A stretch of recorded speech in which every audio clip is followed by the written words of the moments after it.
Kim Chiu at Paolo Abilino, magjowa na nga ba? Kaya naman si Vice Ganda ay hinamon ng aktres ng last text reveal habang binibiro naman ni Robby Domingo si Chinita Princess tungkol kay Paolo dahil wala na ata talagang makakapigil pa sa kasitan ng dalawa. Ayan, ito sa showtime. It's a showtime.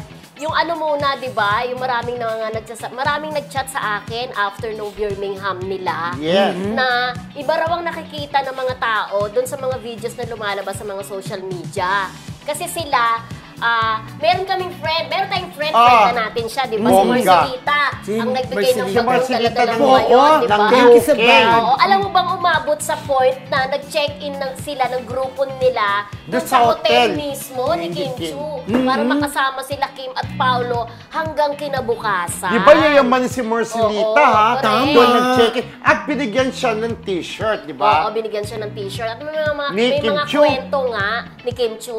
May mga kwento nga na ang nakikita lang doon sa social media ay ano lang, ilan lang yun, mas sweet daw. Sa off-cam. Dalawa lang daw sila. Di may something lang. Kaya naniniwala ang mga ibang fans na meron na talaga. Meron. Kumbaga, dinidelay lang nila. Kumbaga, siguro kinikilala muna ang isa't isa. Dapat bang umamin na sila Kim Chiu at Paolo kung totoong sila na? Pwede yan sa debate natin. Pwede yan. Oo. So, parang naniniwala talaga sila na may something. Tapos, sabayan po pa ng mga pagbibiro niya, pagbibiro ng mga kasamahan niya, di ba parang nagmamatch? Kasi, may alam sila. May alam sila. Sabi nga ni Vice Ganda, sige nga, last text reveal. Sabi naman ni Robby sa ASAP yan di ba?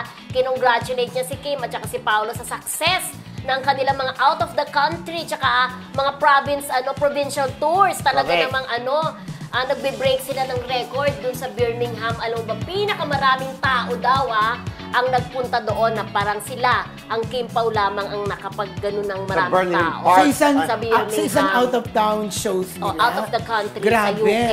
Kung pagkaguluhan daw ang Kim Pao. Correct. As in, hindi pa tinatawag ang pangalan na nagkakagulo ng mga tao.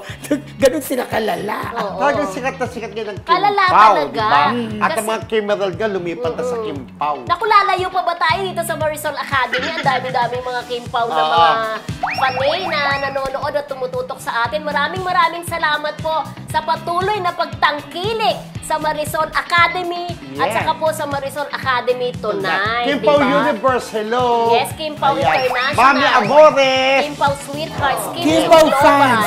Correct. Carmen, hello! Level-headed, ang dami nila, di ba?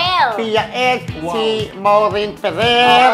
Saka, syempre, ang nagbigay ng ating yung dala-dala mo na napakaganda, di ba? Si Marcelita, di ba? Nalagyan mo na ng gamit mo. Very colorful yung Thank you. Thank you, Marcelita. Carmen, Mami Amores, hello.